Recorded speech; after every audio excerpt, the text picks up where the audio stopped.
Hello guys, मायरी कल के episode में आप देखोगे कि जब हबीब और फाकिर डॉक्टर से मिलकर बाहर आते हैं तो ऐसे में वो फराज को बताते हैं कि डॉक्टर ने कहा है सजाद अब इस दुनिया में नहीं रहा और उसकी मौत हो गई है। तो ऐसे में वहाँ पर ये बात सुनकर फहमी, समीना और आयशा रोने लगते हैं और वो दिलासा दे रही होती हैं आयशा फहमी को कि अल्लाह खैर करेगा, और फिर सीधा उसको वापस घर अपने लेकर चले जाते हैं और वहाँ पर उस मैयत को भी लेकर चले जाते हैं। तो ऐसे में जब वो बैठे होते हैं साथ में तो फहमी साइका को कहती है कि ये सब तुम्हारी वजह से हुआ है, मेरे सज्जाद मेरे हस्बैंड की मौत तुम्हारी वजह से हुई है। तो ऐसे में फेमी शॉक हो जाती है और फेमी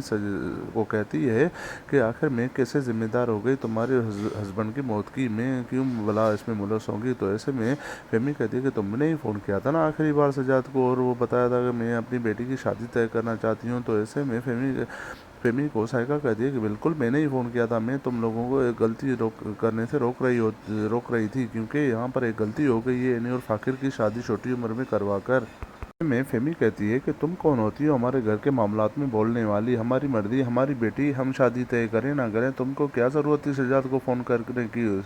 हमारी वजह से ही मेरे हस्बैंड मेरे शोहर सजाद का इंतकाल हो गया और वो उस टेंशन में आ गया था और मुझसे बात कर रहा था तो बहुत गुस्से में था, फिर उसको अचानक एक्सीडेंट हो गया, इसकी सब जिम्मेदार तुम हो। ऐसे में साहिका फहमी की ये बात सुनकर वहाँ पर शॉक हो जाती है और फौरन गुस्से से वहाँ से उठकर चली जाती है।